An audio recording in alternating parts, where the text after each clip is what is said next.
Welcome back. You're still tuned in to News and Views with myself, Salalo Makudi. The time is 8:34 Central African Time. And we're going to be switching gears now to a very, very important topic. President Cyril Ramaphosa came out and said he's considering deploying the South African National Defence Force to support the South African police services in confronting escalating gang violence, particularly in the Western Cape, where dozens have been killed in recent weeks. And communities on the Cape Flats say the situation has become unbearable.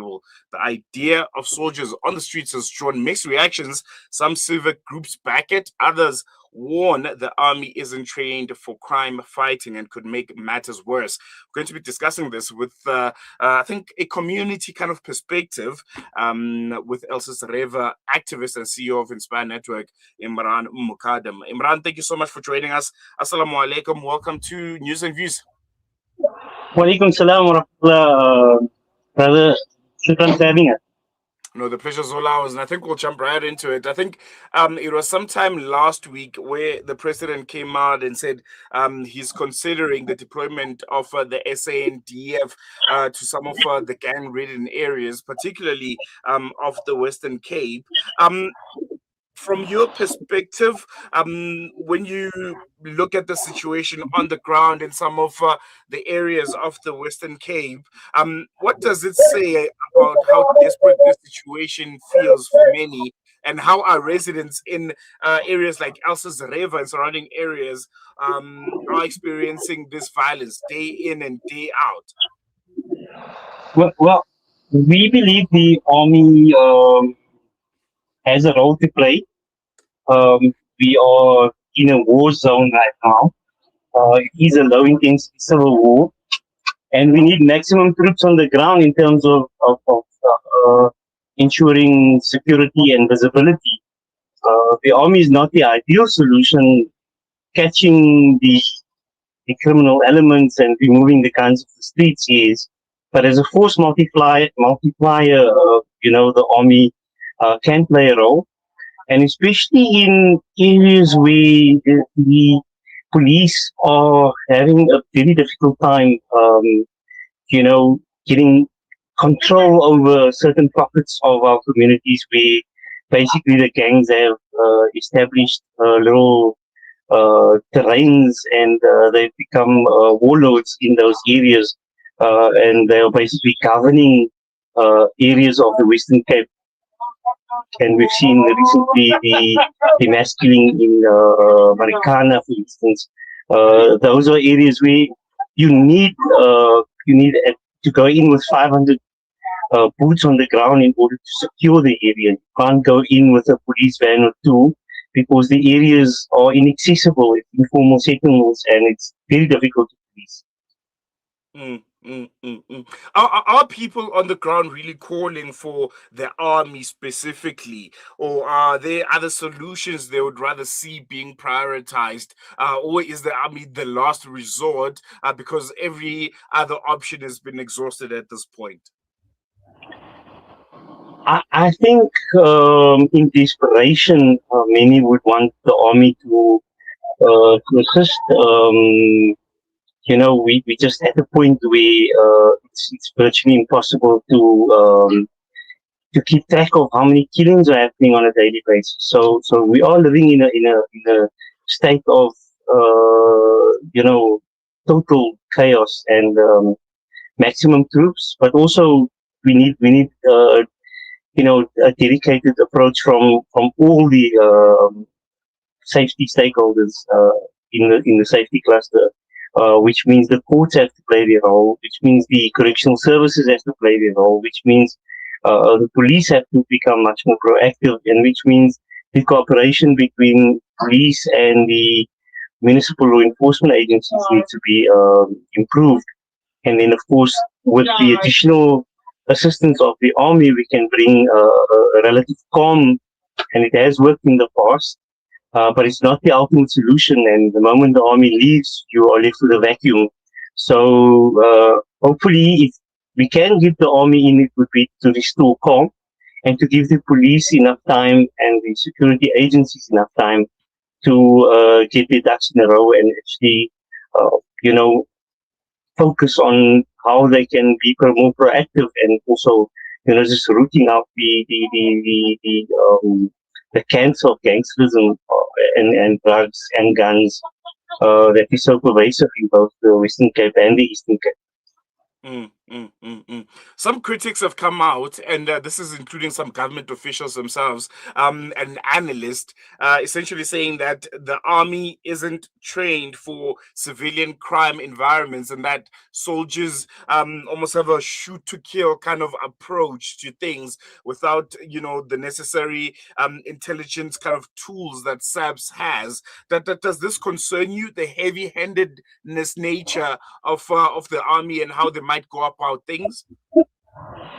Not necessarily. I think the army's presence sends a very strong message to the gang bosses and to the gang troops on the ground that government is taking the issue of gang violence seriously. I think also the army should not be deployed, obviously, at the forefront of engagements, but should be, as force multipliers and be there in support of SAPS and law enforcement operations.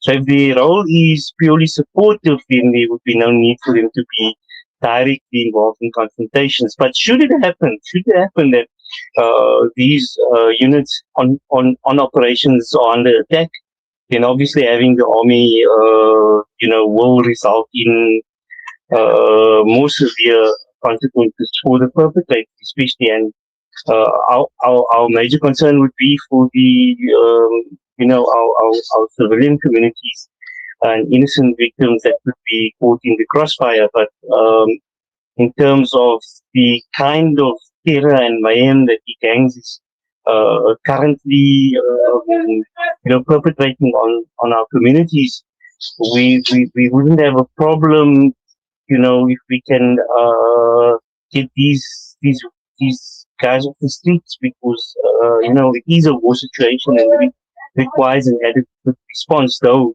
in a situation that we find ourselves in densely populated areas, the risk of unintended consequences could be huge, and we wouldn't want that as an outcome that civilian lives lost. But I think we need maximum troops on the ground. We need greater visibility and much more seriousness from the part of the state in terms of dealing with issues.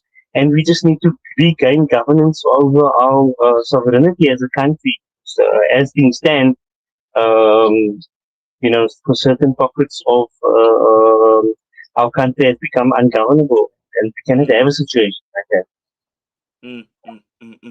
What about the concern of, gang violence in particular, especially in parts of the Western Cape? What we are seeing, the violence is only a result of some of the deeper socioeconomic issues that we're seeing. The issues of alcohol and drug abuse, large-scale youth unemployment, and just general, lack of resources, libraries and third spaces like parks, and things like that.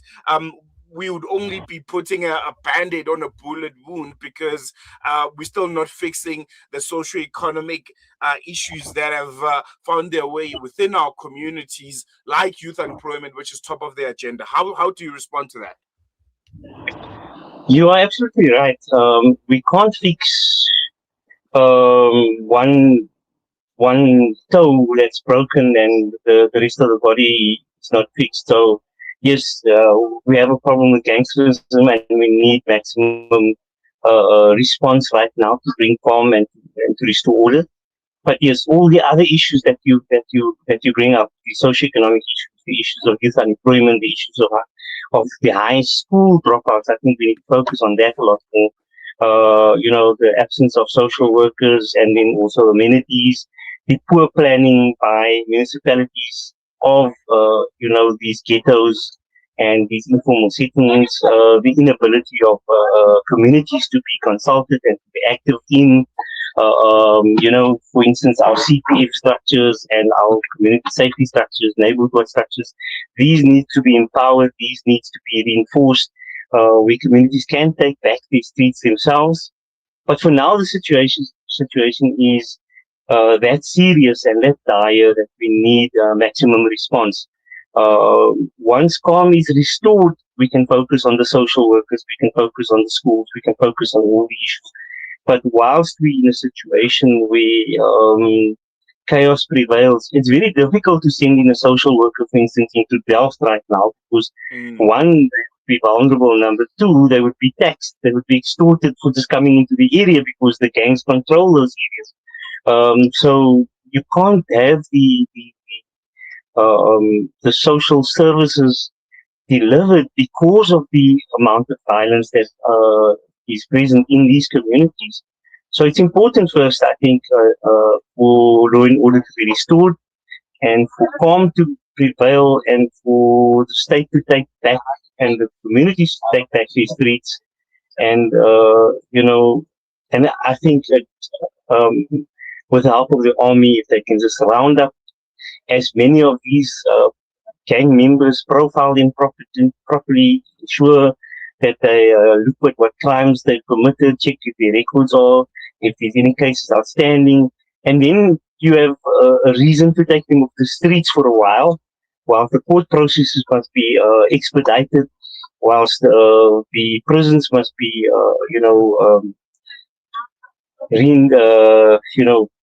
be able to deal with the influx of detainees, which we need to do right now. We need to be rough, and we need to get them off the streets.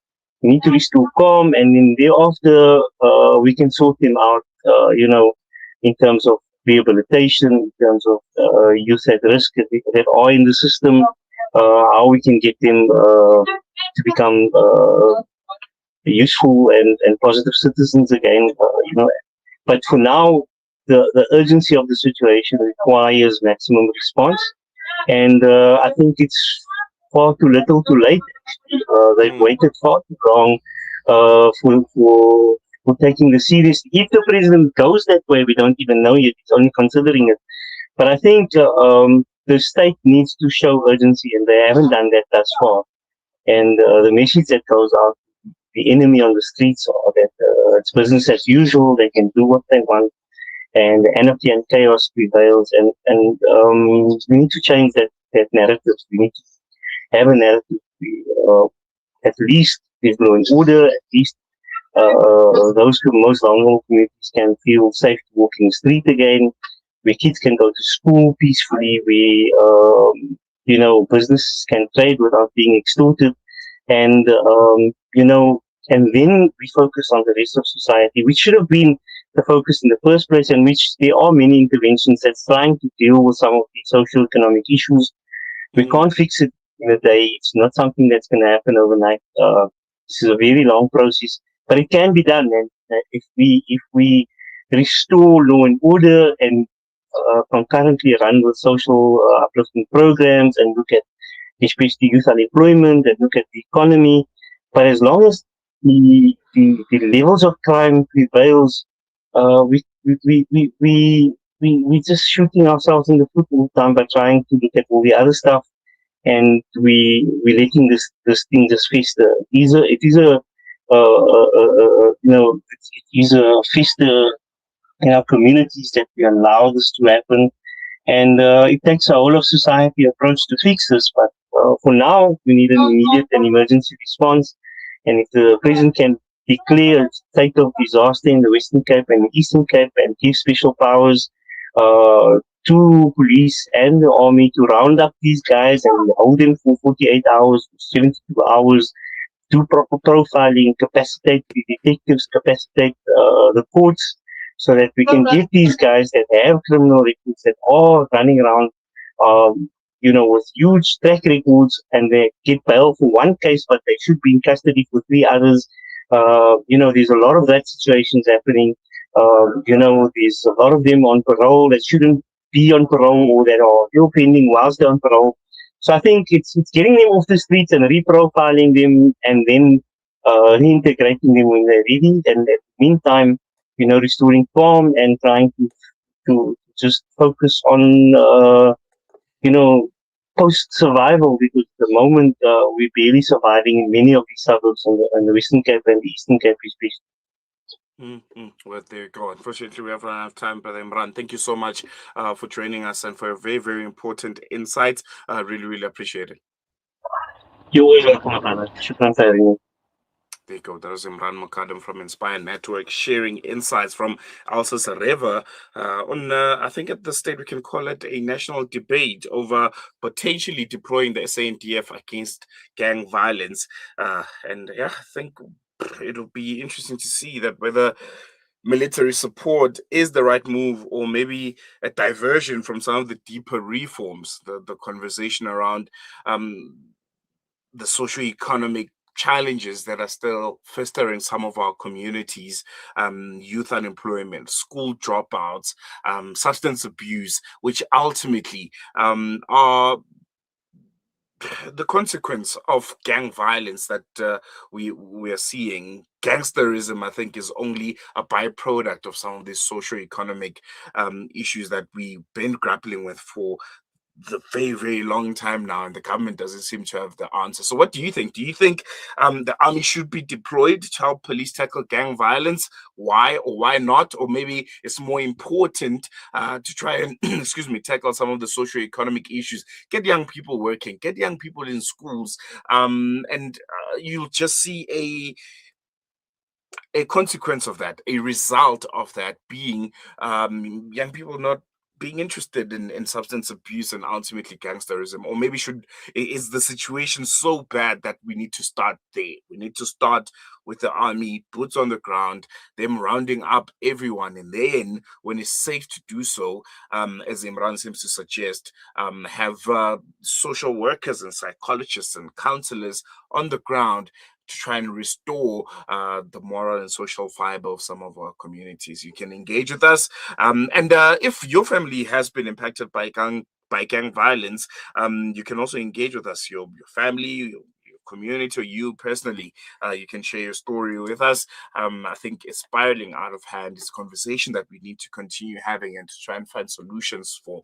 And you can also suggest what solutions do you think need to be put to the table to tackle gangsterism, gang violence in some of our communities. Our studio line is 01168000355, or you can send us a WhatsApp or a text message on 0617660355. We've come to the end of this segment. We're going to take a quick break. When we come back, News and Views continues.